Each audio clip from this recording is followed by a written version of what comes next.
my God. I mean, this is like the panic of all panics. And she's smiling at me, and I said to her when I clapped out, I don't know why I said it. It was just some, I guess Freud would have to analyze why I said this to her, but I said, "Good luck on the game," and I walked away.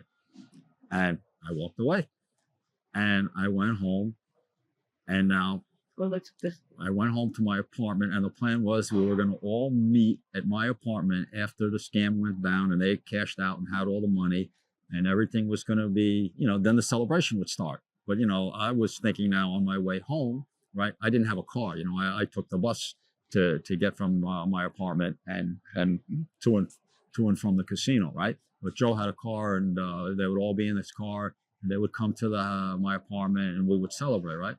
But now I'm sitting on this bus, it's 2:30 in the morning, and there's like two other people on the bus, and it's gloomy, and I'm having all these terrible thoughts.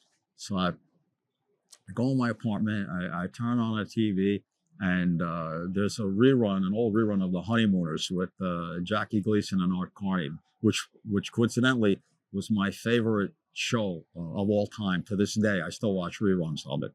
And so that, that relaxed me. I laughed at the show, and, I was still nervous and uptight, but that show made me a little less nervous. And then I watched that, and then I was, eating and watching something else on TV. And then all of a sudden, out of nowhere, right, I hear a horn blaring. Beep, beep, beep, beep, beep. And at first, it didn't hit me what it was because my mind was so gone. And the horn's blaring and beeping, and then as it gets closer, I realize it's pulling right by the front door of my apartment. It was on the first floor, right in the parking spot there. And I realize it's them, and then I hear laughing, and they're laughing, and everybody's happy.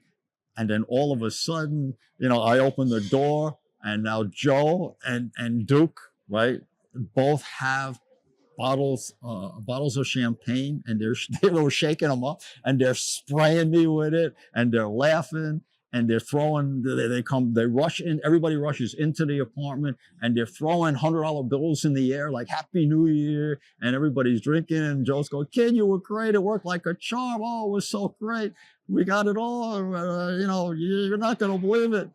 So, you're not going to believe this, we cleared like 50 grand. I go, "How'd you clear 50 grand? There was only 7 hands set up.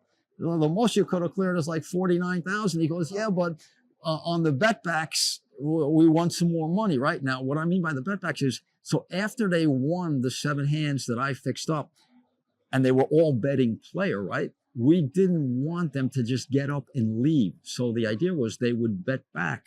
They would keep playing.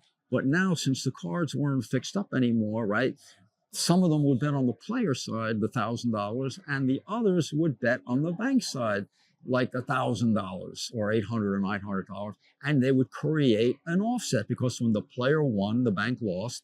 And when the bank won, the player lost. So this was the same type of offset that they did on the craps table to get the chips. But they were showing action, right? They were showing action, because if they had come in and only played 7 hands and won all 7, everybody at the table wins 7 hands in a row, and then they leave, the casino's going to be suspicious, right? So what happens is they just started to offset, and somehow, like the way